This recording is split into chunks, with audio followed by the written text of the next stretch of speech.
good afternoon, everyone, and thank you for joining us for this webinar, Navigating Productive Conversations Without Confrontation, brought to you by the News Literacy Project in collaboration with the National Institute for Civil Discourse and the League of Women Voters.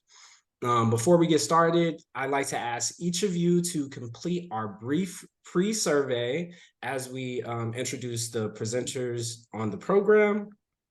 Also, a few housekeeping notes. My colleagues from NLP will be helping moderate the chat. However, if you have some questions, feel free to drop them using the Q&A feature. And we'll get to these questions near the end of the presentation. But because of the amount of material we have to cover today, we won't be able to field questions during the presentation.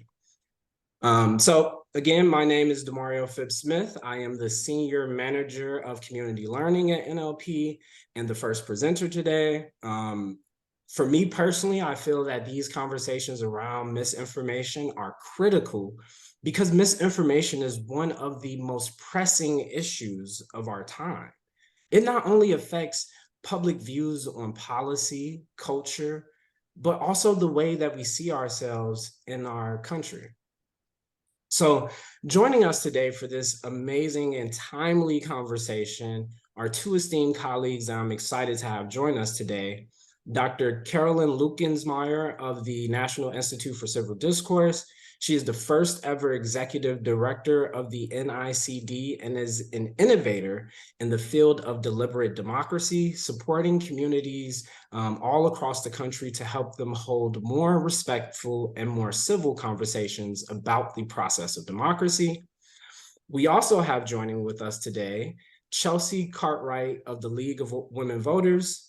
Chelsey serves as the program manager for the Democracy Truth Project at the League, working with leagues nationwide to develop and implement trainings and events that advance a better public understanding of the democratic and electoral process.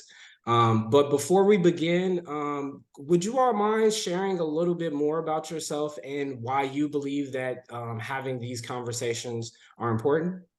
We'll start with you, Carolyn. Thank you so much, DeMario. I've been working in the field of deliberative democracy for almost 30 years.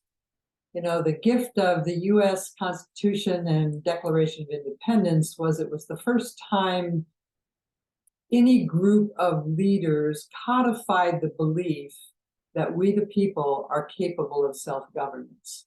We're now watching a real fight between democratic desires and authoritarian desires. So for me right now, the News Literacy Project and the myriad of organizations across the country working to protect and evolve our democracy to fit the world we're living in is the most important work that I could imagine being part of. Awesome. And Chelsey, do you mind taking over? Thanks, DeMario. It's really great to be part of this discussion tonight.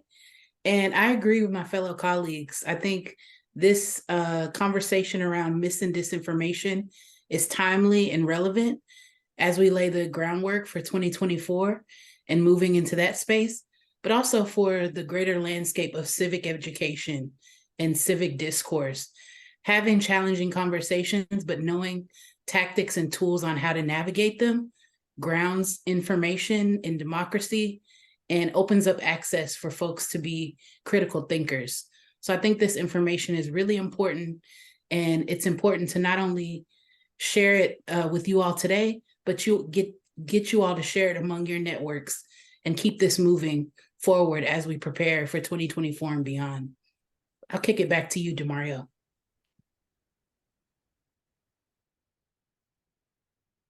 Thank you so much, Chelsey. All right, let's jump into the presentation. So I guess a great place to start is thinking about what is misinformation, right? When we think about having productive conversations around it, the first place to start is to have a foundation on what is misinformation. So misinformation is anything that's false, misleading, or inaccurate, regardless of its intent to deceive. when we think about misinformation, an important aspect to understand it is how we talk about it and describe it. Oftentimes, the word disinformation gets thrown around in the same category as misinformation, but we think of disinformation as a subcategory of misinformation. Disinformation is anything created false or misleading, but is intentionally created to deceive.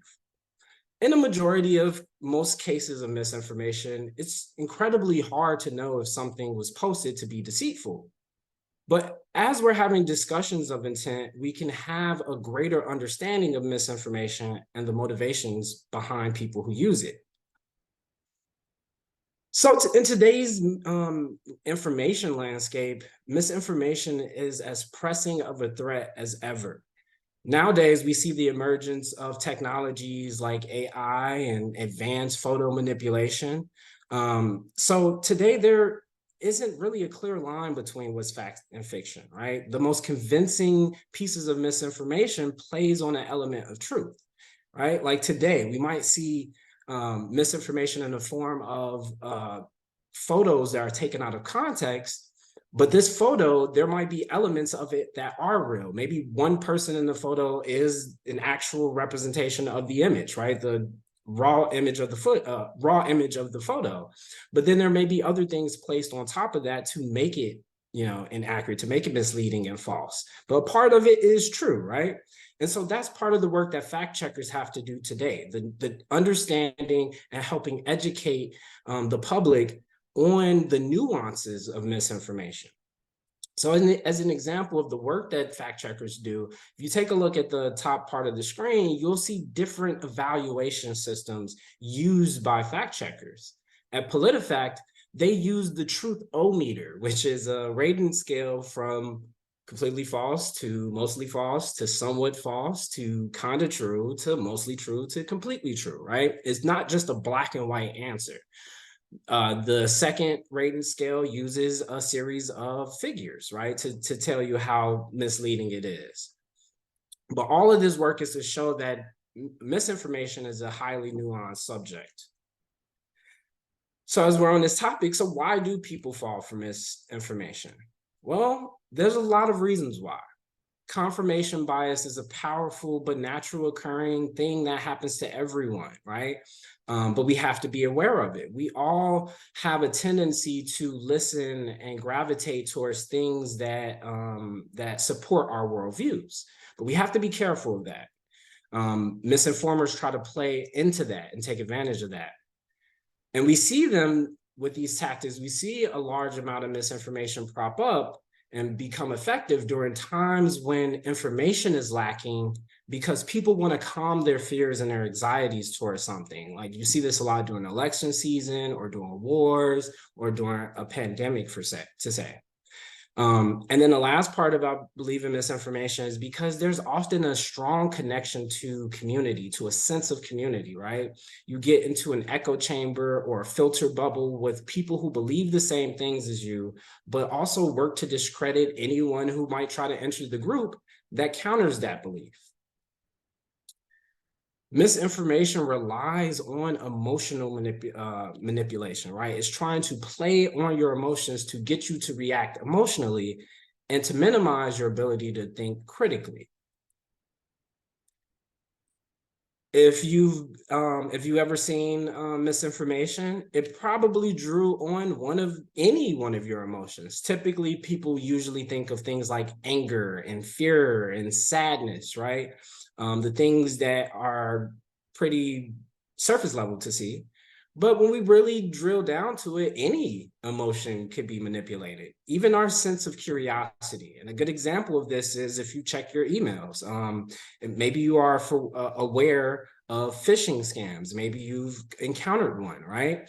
And these usually have a script along the line of like, hey, DeMario, you won this really cool trip to Cancun. Click here to redeem it. And then once you click it, it's a whole nother thing trying to basically get your information and scam you. But it played upon your initial reaction of curiosity and amazement, right? Like, oh my God, I can't believe that I won this. I want to know more. So any emotion can be manipulated. So if you're looking at the screen, what you're seeing is a picture of what seems to be a poll of the upcoming election. But, you know, as the red sign says in the photo, this is a false image. This map does not illustrate the results of the actual Reuters political poll. This is an image, this is a user-generated image from 270 to Win, a website that allows anyone to create election results based on hypothetical scenarios. This particular piece of misinformation focuses on a fallacy known as the bandwagon effect, which is presenting information that appears to be the consensus of a large group to help other people to go along with that side. So again, when you're running into things online, stop, slow down, and think critically before you amplify these types of things. Where is it coming from? Is this coming from a reputable source? If not, dig into it even further. So before I leave you all today, I want to give you 3 tips that you can use in your everyday life to combat misinformation and stop its spread. Critical observation, a technique called lateral reading, and reverse image searching. We'll go through each of these 3 things before I pass it over to Carolyn. So when you're engaging in content online, whatever it is, slow down, think critically.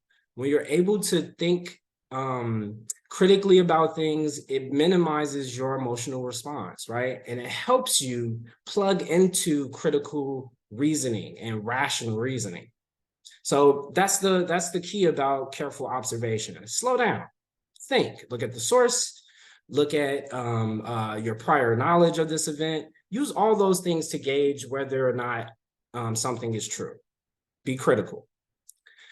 As for lateral reading is a term coined by the Stanford Education Group that basically talks about, instead of using and reading an article from top to bottom and just learning about an issue from that one article, you're opening multiple tabs, reading stories from multiple reporters, from different news sites, from different worldviews and different backgrounds than what you would, so that you can gain a more accurate and holistic picture of an event, right? And in doing so, you can learn more about an author's credibility, more about any potential biases that they might have, and to learn more about a particular news organization and how their editorial processes might work. So an example of lateral reading would go as such. This is for a small demo. Here's what it might look like. So say, for instance, you stumble upon this article by Natural News, a propaganda site, that says GMO, genetically modified mosquitoes, are now secretly vaccinating people without their consent. Clearly, things of this type, these type of medical issues, are very prominent and very scary for a lot of people. So reading this, it would make sense that you would be jarred by this. But don't believe anything on face value, right? Do some research, dig into this a bit to learn more about its legitimacy. So after reading this article, you want to know more about it. So what you would do after reading the article, open up another tab, right? A Google search tab. Search Natural News. One of the results that you might get back is a description from Google, who classifies Natural News as a far-right anti-vaccine conspiracy theory and fake news website known for promoting alternative medicine. Okay, well, that's one description of it. That's one source saying something about it. Well, what else can I find about it? Upon doing more research, you find this article by Vox, a reputable news organization with standards and guidelines, that has produced this article that notes Facebook's war on one of the internet's worst conspiracy sites. And within this, they talk about Natural News. And so after learning all these things, right, you can come up with your idea of if this is something to be worried about, if this information is even credible, By using a technique like lateral reading, you can come up with that understanding and evaluation system for yourself. So for the last tip, reverse image searching probably sounds more daunting than it actually really is. Reverse image searching is a very useful tool that can be done pretty quickly. So say, for instance, you stumbled upon this tweet that that says, with a caption, "Ukraine Army cats are trained to spot and direct the location of Russian snipers." The cat in this photo supposedly is called Michael, the Panther of Kharkiv, who single-handedly exposed the location of several snipers. Okay, well, if you're questioning this a little bit, or you want to know more, maybe you're just curious and you want to know more about where this picture came from, what you would do is you would crop out the photo, or crop out all the words, and just grab the photo, save it, drag the image or upload the file into the images.google.com, and it will turn up a result that shows you more information on it. However, with that, is very key to be careful of Google Lenses, right? Google Lens is a image and text recognition service that Google search uses to deliver results based on what it sees in the photo. So it grabs things like QR codes, plants, text, anything in the background. Think of Google Lens as more like a promotional advertising or marketing tool meant to get you to explore other people's websites or buy something, right? So it's not the same function as the reverse image search via images.google.com. So be aware of using, when you right click, using the search image for Google Lens. You don't want to do that. So if you're using your phone, if you are on a iPhone, you want to go to Safari, go to images.google.com, request the desktop website version, and then upload the photo or screenshot using that. On a Android device, simply use Google Chrome, hold down on the image and select search for Google using this, and it will populate results for the actual original location of the photo, along with, you might also see fact checks from certain organizations, right? They news organizations, PolitiFact, Snopes, RumorGuard. You might see fact checks by these organizations debunking this as well, and that should be an indicator that maybe this photo isn't being presented in the correct context. And that is all for me. I am super grateful for you all to be here today. Thank you so much for our quick presentation. I'm going to pass it over to Dr. Lukensmeyer now to tell you more about how to hold productive conversations. Carolyn, the floor is yours. You're on mute. You'd think after 3 years, we would always remember to unmute ourselves. Thank you very much.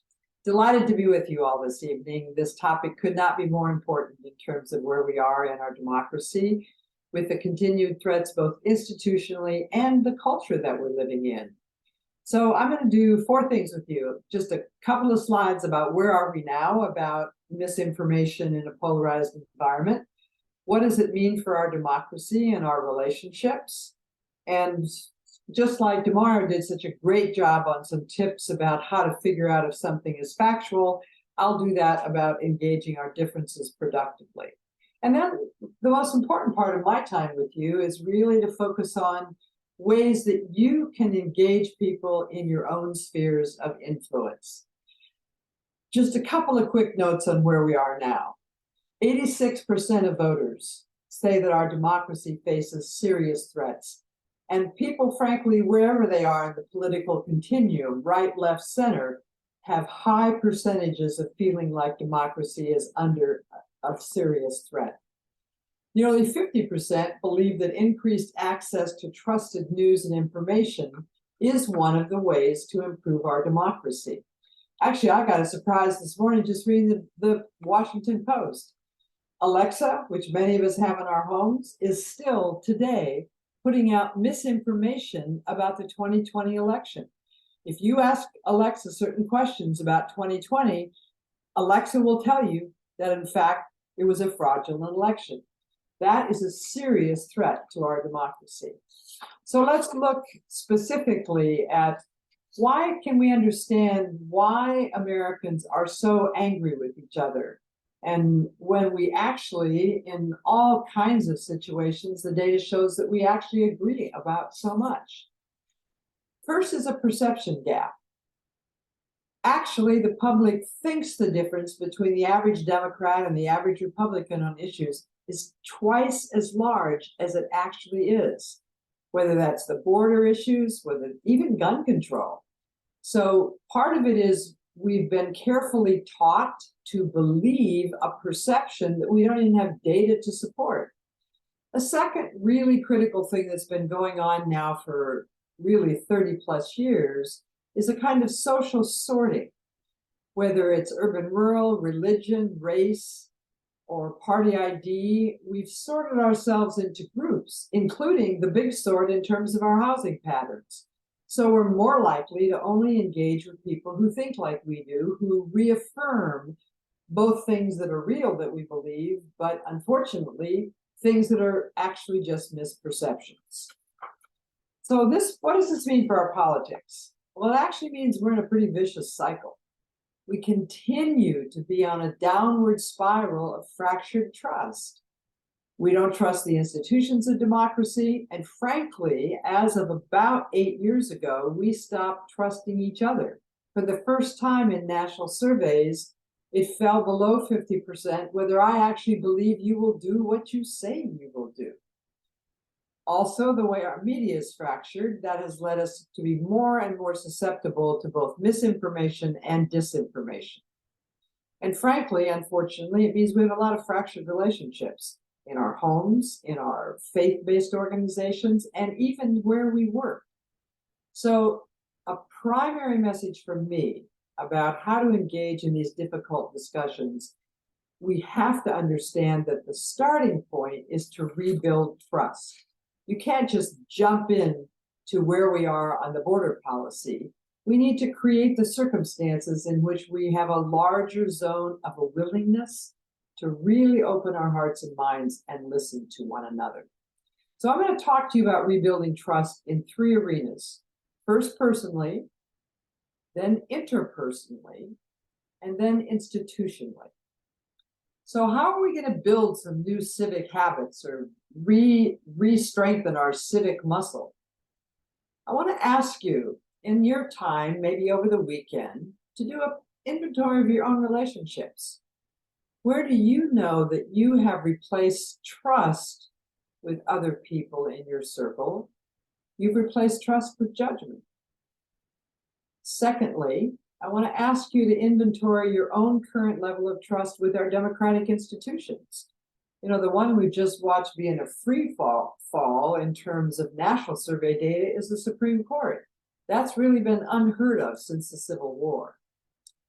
And apropos the sponsorship of tonight's time together, inventory your own trusted information sources. Do you really have confidence at a local level, at a regional level, and a national level on where you get your information? And the hardest part is, can you identify some times and instances where you actually have been part of the process of spreading mis and disinformation? All right, let's shift to the next level of system, interpersonal. How do we build these new civic habits with other people? The most important question here is to really think, take a walk, meditate, just spend some time sitting alone at your desk. Identify the people that you really want to reestablish personal trust relationships with. Where have you lost that connection in the last 5 to 10 years? Then identify what are the next steps that you can do to actually rebuild that relationship. Another thing you can do interpersonally, in your community, many civic organizations are working on these kinds of issues. Is there an organization that you'd really like to be part of? something wonderful happening in many cities is ensuring that the tree canopy in the city is as healthy as it possibly can be. Lots of volunteers. So something you love to do. I happen to pick trees because they really matter to me. But what matters to you about the health of your community? And identify an organization in the community that you could become part of. Frankly, since 2016, as there are nearly 1,000 organizations in the United States of America that have been created just to work to build trust across the divides. The National Institute for Civil Discourse was created after Representative Gabby Giffords was shot. That's what we did in communities, between people, in Congress, in state legislatures. We used processes that people felt safe in to rediscover that they agreed about much more than they disagreed about. And finally, let's take a minute to talk about our institutions. Think about each of our democratic institutions, the local level, the state level, the national level. Where do you actually still have trust in those institutions? Unfortunately, for millions of Americans, it's in none of them. So we would ask you, okay, we understand the way your trust has been broken. You've got real data. You have real reasons for that trust to have been lost. But take some actions about what you can learn that might be the beginning of rebuilding some trust. Are there times when your local officials are available in informal settings to have a conversation with them about the issues you care most about?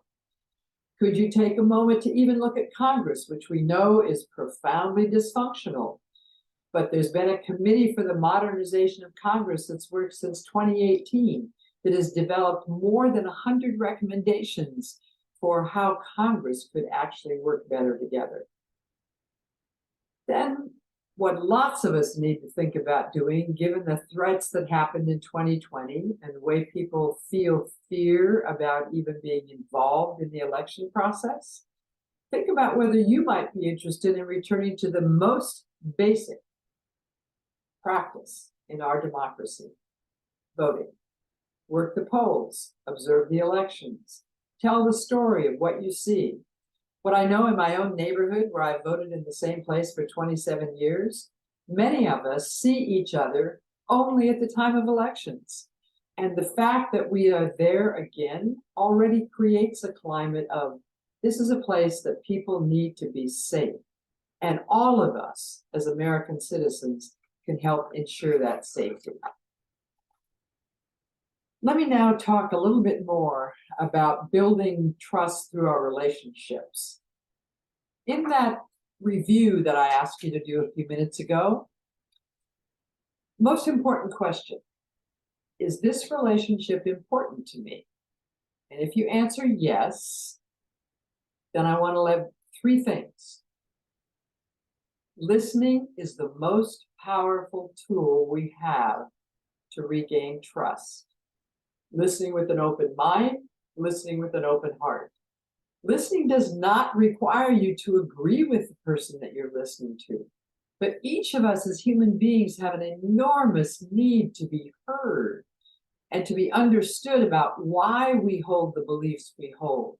I don't even have to have you agree, but I'd like you to respect that this was my life path and this is where I ended up.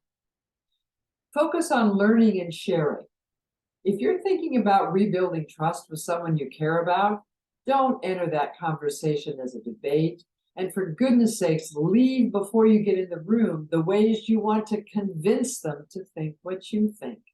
The whole moment for rebuilding trust is learning, sharing, understanding each other more deeply. Very rarely do people change beliefs in conversation, even when trust hasn't been completely broken. But what happens in conversations is we expand our understanding. And then once you've expanded, how many times have you experienced this in your life, where an idea you had never heard of, but you hear it in a conversation, and then all of a sudden you hear it 4 times in the next week? That's what happens when our understanding gets expanded through these carefully attention paid to listening with an open mind and an open heart.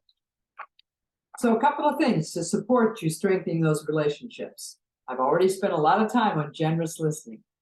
Start assuming good intent. One of my favorite phrases of our work at NICD was, this all has to come from the place of curiosity. And unfortunately, many of our conversations these days enter with animosity.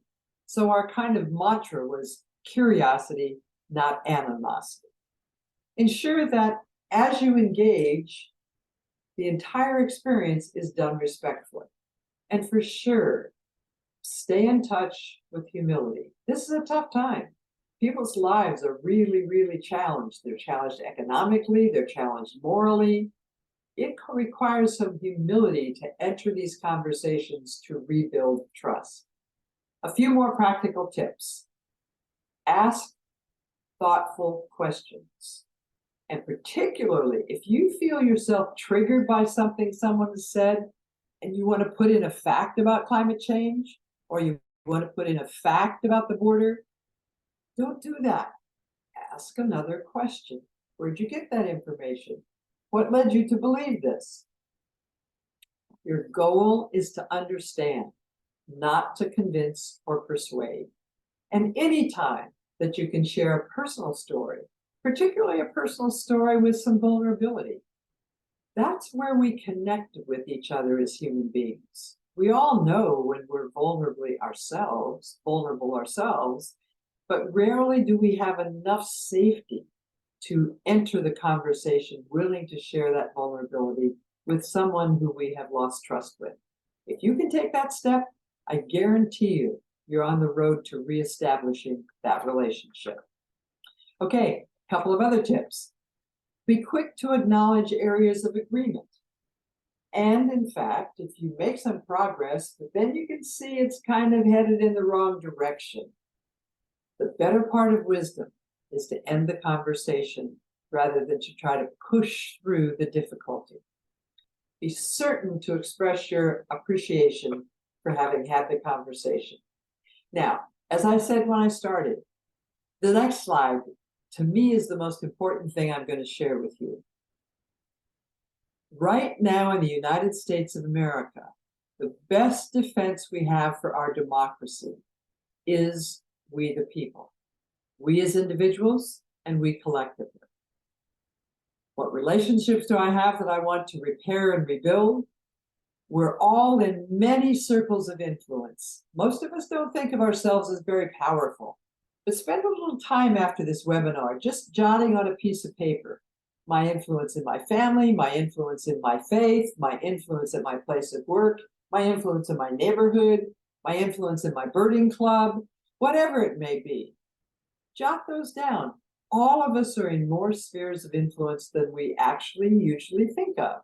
So I've kind of listed all these, but these are all opportunities. All these circles are opportunities to engage differences productively. Underlining the importance of the News Literacy Project, also be sure to look at the issue of what is the trusted news source in your community. And if you discover you don't have one, how can you join with friends and neighbors to come together with civic institutions in the community to recreate trusted information? That's happening all over the country. In closing, don't ever forget, this country, in its founding as a democratic republic, has always had our disagreements, has always had our conflicts. We've actually never lived up to the aspiration of our founding fathers and mothers. But still, whether we're right, left, center, there is both a value and a commitment to perfecting the promise of America. We may have different ways we have to think about how to get there, but we still all believe this country is worth our love, our commitment, and a willingness to try again. Thank you very, very much. And now I want to turn it over to Chelsey from the League of Women Voters, who will share with you the work that the League is doing that you can join and help. Thank you so much, Carolyn. I'll be sharing my screen now. So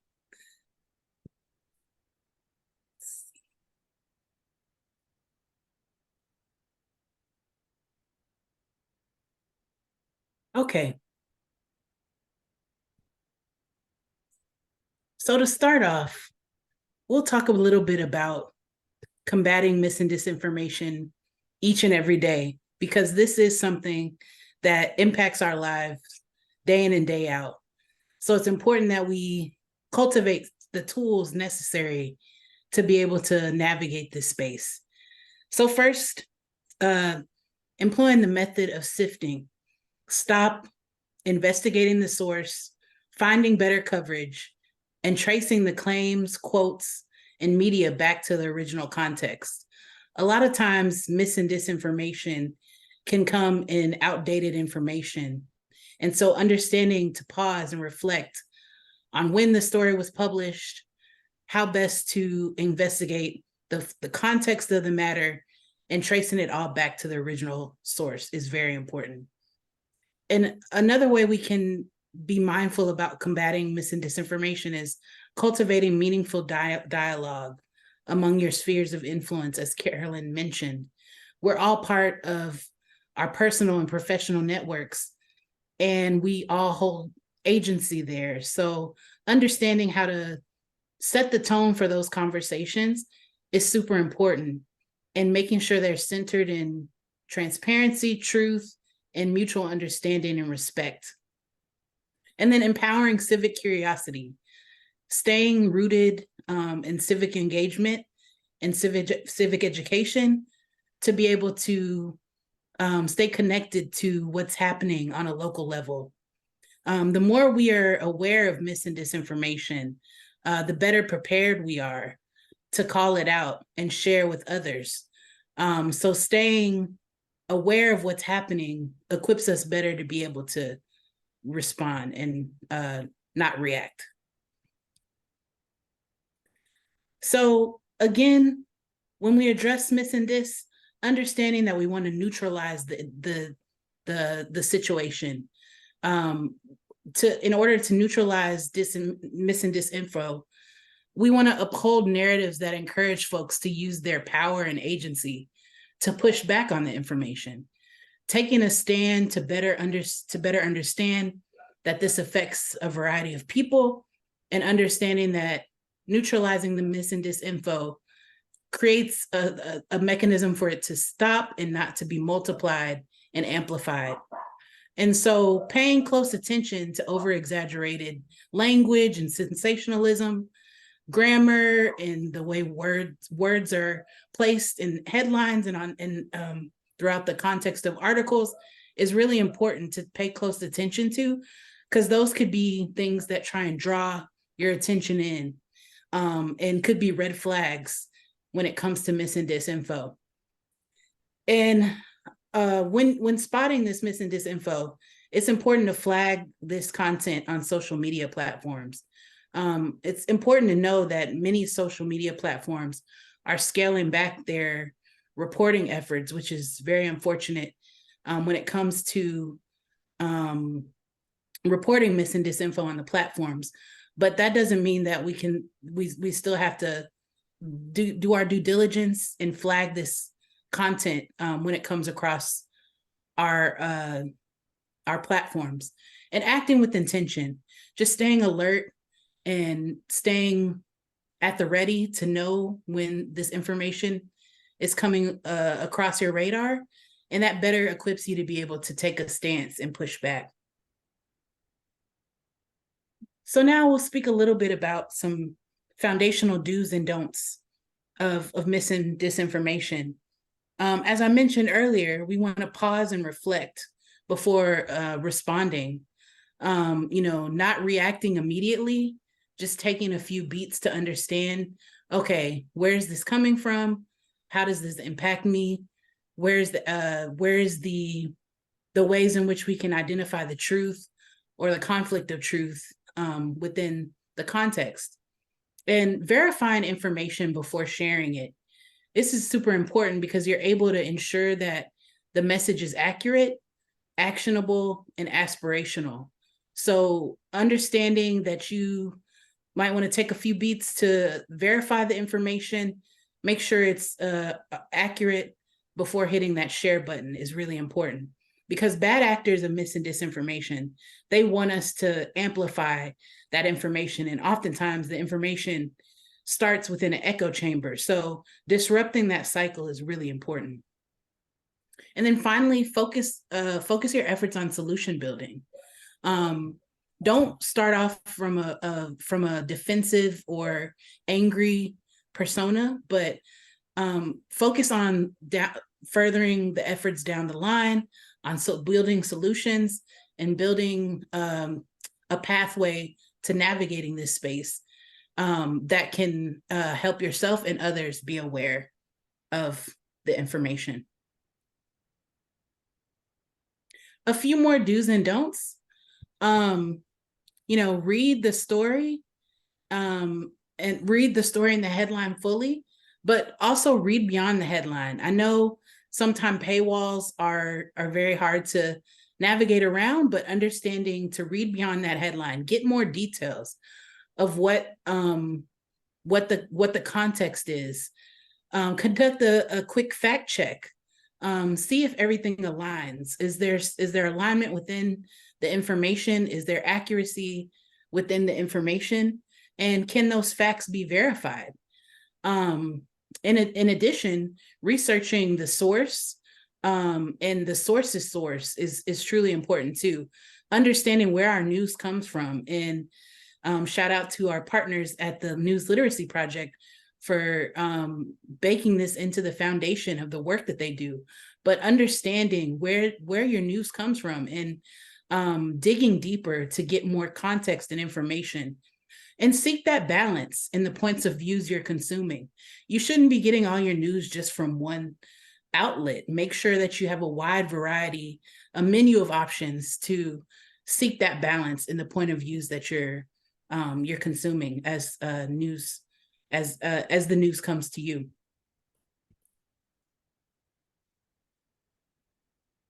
And then protecting ourselves. It's really important because it seeks as a ripple effect to be knowledgeable as ourselves, but then also inspire others in our communities to be able to do the same.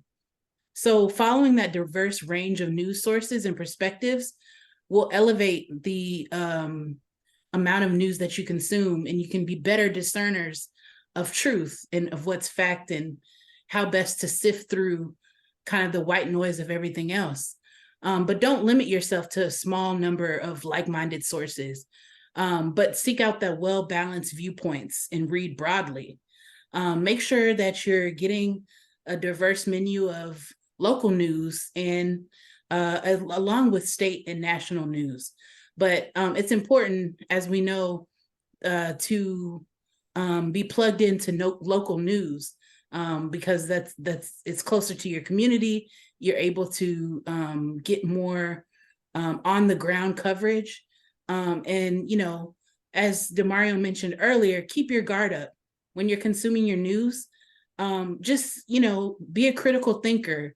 Think critically about the news that you're taking in, because not everything that we encounter is accurate. So making sure that you have that discernment baked in to critically analyze the news for truth and accuracy. And again, have that civil discourse, have those conversations that promote others to be able to consider how to protect themselves and move within this space as well. So I know Election Day just passed, and gearing up for 2024. I was mentioning to colleagues earlier today just how it feels like 2024 is already here. Get active. And we know that mis and disinformation will have a really, really prevalent impact on the 2024 elections. So understanding that volunteering as a poll worker or a poll observer is important. To equip folks with accurate election information is truly, truly Very, very, very much so important. Keeping those lines of communication open with local election officials, get to know them, know who your board of election officer is, know who your county commissioner is, know who your secretary of state is, and take action with them, get to know them, spend time promoting civic education in partnership with their offices. It really starts with the voter education piece of staying connected to how elections are processed and how elections are officiated. And that gives a better understanding of sharing those accurate details to be able to debunk the mis and disinformation that comes at the expense of our election officials.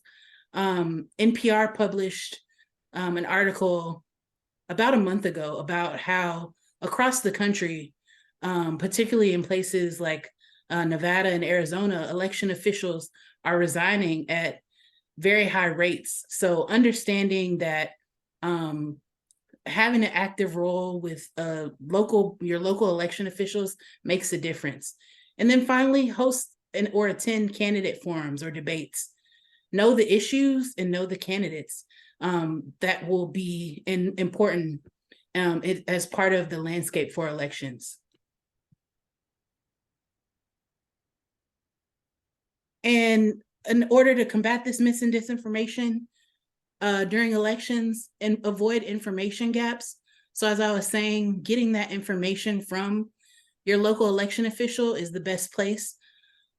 Also, have a deeper understanding of the voting process and procedures that go along with elections. And then plan your voter education opportunities. This is a time to educate those among your network about how to get involved in elections in your area. Develop partnerships with trusted messengers. We all can be those trusted messengers in our community to have a more deeper sense of how to navigate mis and disinformation, and to ensure that this education piece is amplified throughout the community. So share those tools and resources to identify misinformation in an array of languages and formats to make sure it's accessible to a large array of folks. And staying engaged during elections, have these conversations with your board of elections to see if they have a community advisory committee. Maybe take action as part of that effort. And if you have specific questions, plan those meetings with your local officials and ask them questions, build a rapport with them so you can have that accurate information to be able to push back when folks are providing inaccurate information. And a shameless plug for the League of Women Voters, Vote 411. It is an amazing election information resource. Last year, this year, of 2023, over 2 million folks were engaged on Vote 411. Over 46,000 candidates were highlighted, and there were over 35,000 races that were highlighted as part of Vote 411. So please take the time to explore Vote 411. It's a wonderful resource to stay engaged and involved. And so the theory of change, right? How do we make an impact? How do we continue to put an emphasis on disrupting the spread of mis and disinformation? It's lived experience. We all as people have unique experiences and perspectives that shape our journeys. And we're able to then understand how best to navigate through mis and disinformation through our lived experience. So we're all anchored in our communities in different ways. We all know them the best because we're anchored in them in different ways. And we're connected to local elected officials, local news outlets, community events and activities. So we're able to take our work as trusted messengers to shift the narrative when it comes to mis and disinformation, and to empower folks to be part of fostering productive conversations And so as we encourage our networks to push back, we make a larger impact in disrupting the flow of mis and disinformation. And lastly, we have to build community connection and coalition. Partnering with organizations that hold similar values, that want to speak to renewing public trust in our democracy is super important. Doing joint work with folks who are doing larger platform accountability campaigns. So holding tech companies accountable across sectors and understanding that it's going to take a really big splash to be able to hold companies accountable and doing our work as the trusted messengers, but also plugging into bigger movement space work that can hold accountability at the forefront. Building these authentic relationships that center issue-based community engagement, that creates our vantage point and our perspective, builds that up as trusted messengers. So when we activate that shared sense of purpose and resilience, we can create powerful communities that sustain local infrastructure to push back on mis and disinfo. And with that, that's the end of my portion of the presentation. But I'd also like for you all to be part of another poll as we close our time together, or as we shift into the next portion of question and answers, of the presentation. But please take a chance now to complete the poll again. Awesome. Thank you all so much for participating in our polls. We really appreciate it. Carolyn and Chelsey, your presentations were amazing. And I just want to underscore what Chelsey said about following Vote 411 is packed with a lot of great resources for election information and helping you become a more conscious member of your communities. All right, well, we're running a little short on time, so I want to get straight into the Q&A. And this question is jumping right into it. So both of you all can answer this. We'll start with Carolyn. A person in the audience asks, my niece often posts homophobic and transphobic things on Facebook, and I don't want to fight with her, so I don't engage. But by doing so, am I enabling her prejudices? What are some pieces of advice you can give this person regarding difficult conversations around ignorance and hatred? That is a very common phenomenon in our country today. This happens to be, you're an aunt, she's your niece. The issue is homophobia and transphobia. This is the toughest thing to deal with in our personal family relationships. A couple things I would suggest. Do not engage with her on social media about this. That will go nowhere positive. If I don't know the relationship between you and your niece, but figure out the times, a niece that I love who has very different views than I have about gun control. We both love the out of doors. So the time and place that I've had the most productive conversations with my niece about gun control is when we're hiking.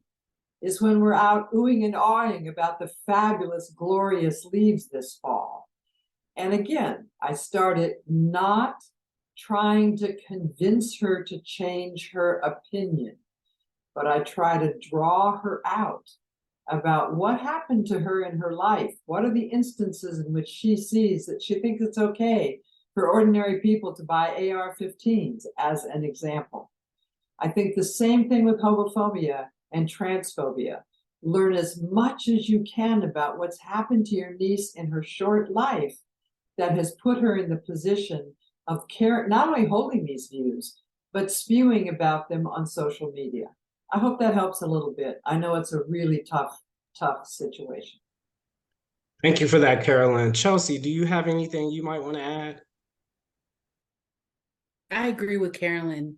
Finding common ground and taking those steps to build a conversation with intention that's rooted in trying to connect on what you all have in common, but then also threading in the through line of having that difficult conversation makes it easier to approach. So starting there and then taking it through to have the difficult portion of it is what stands out to me. Thank you all so much. Yeah, very difficult conversation to have. I appreciate the question, but I hope that the responses that they have given you can give you some clarity in starting those conversations for yourself. Moving on to the next question from another audience member, they ask, how do we manage to let failure to teach civics and democracy slip into our society unnoticed? And what can we do to bring it back? We'll start with Carolyn on this one. Actually, this is an area where there's a lot of good news, but most of us don't know about it. Sandra Day O'Connor, when she left the Supreme Court, said there were two things she wanted to accomplish in the remainder of her life. One was to reinfuse civics education into our schools, and the second was to stop voting on judges. But we'll just talk about civics education. So she founded an organization called iCivics, which is now doing curriculum. I believe it's in 55,000 schools across the country. Another effort called Citizens and Scholars, and maybe somebody on the staff can look up and put the website in for a resource. The bottom line is there is now, yes, we did stop teaching civics education through at least 2, almost 3 generations of students, but there's now serious efforts nationwide to get it back into the curriculum, K through 12. And frankly, we also have to make it available to adults for those 3 generations that didn't get it in school. So this is actually a good news story. Look up iCivics and Citizens with Scholars.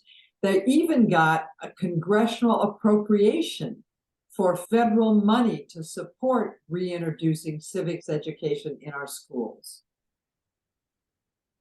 Awesome. Thank you for that, Carolyn. Chelsey, do you have any response or something you might want to add? Sure. I just like to emphasize that there's no right or wrong way, but it's about taking action. And there's no expiration date to advocacy. There's no, you can never start up a child too early in being part of advocacy and activism. So understanding that we have to meet the moment, there's been a deficit for so long, but now more than ever, we need to revamp our efforts and be intentional and purposeful. And it can start on a local level. As you all might know, there's over 750 state and local leagues across the country. And those leaders are doing the work day in and day out, but they had to start somewhere. Just joining your local league or joining an organization that speaks to you and your values, that can make the difference in starting about the change in which we want to see in revamping civic education. Awesome responses. We're coming up on time. If you two don't mind staying around for like another 2 questions, we should be out of here pretty soon.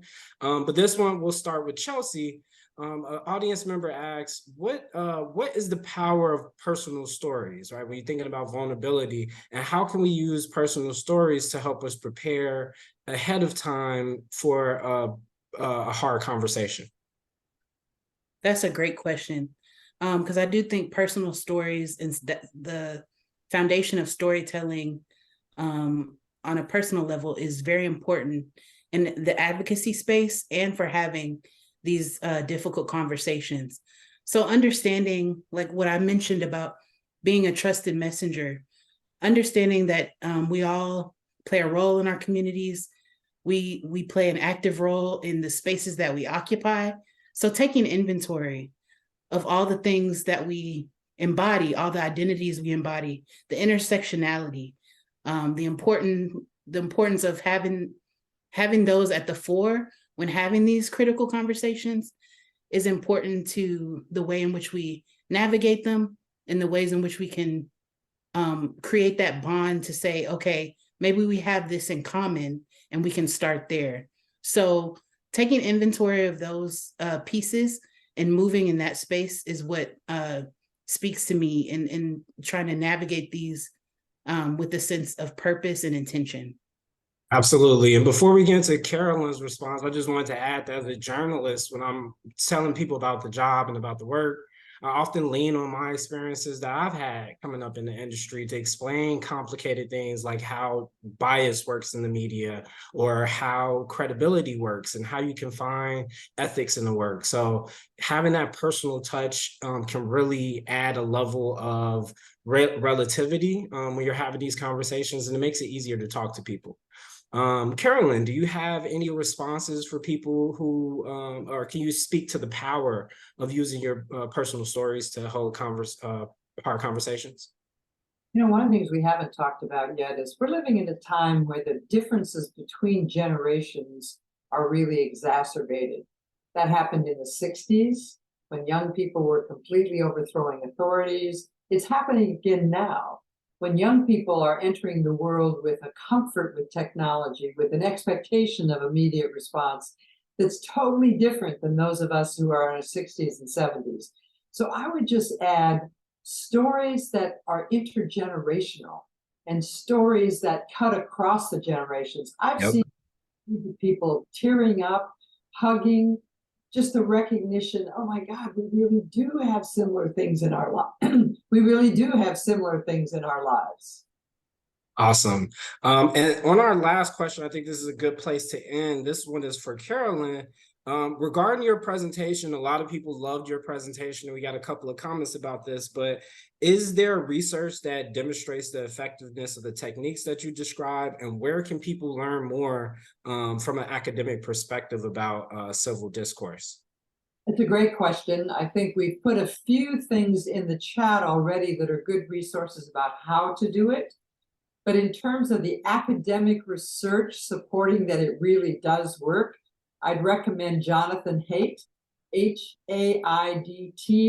Cheryl, if you can find a quick link to his website. And there are several institutes around the country. The University of Pennsylvania has started a Democracy Institute that also researches that people who come from very different points of view, even on the tough issues, if you put them together and let them really struggle with the facts, they often come together with a shared solution that they do compromise. So yes, there's a tremendous amount of data that these processes work. Thank you all so much, Carolyn. That was awesome. I think that's a great place to end off at. Again, we would love to thank our partners from NICD, Dr. Carolyn Lukensmeyer, Chelsey Cartwright from the League of Women Voters. We are incredibly thankful for your time today. And also, I want to send a thank you to our wonderful and lovely audience for all of your participation. Thank you for participating in the polls. A recording of this webinar will be sent out via email, if not tomorrow, early next week, with a recap of some of the resources and the tools and tips that we talked about, as well as a post survey that we would love for you all to fill out. We'll also include it in the chat now, so that we can bring you all better and more effective webinars on the things that you really want to learn more about. So please be on the lookout for that email. Again, thank you all for attending today. We hope you are now more equipped to have productive conversations without starting confrontations. And if you would like to learn more about any of the work that we do at the News Literacy Project, you can follow us at newslit.org. And also, please stay in touch with our lovely partners at the National Institute for Civil Discourse, as well as the League of Women Voters. Again, thank you all so much. Have a great night.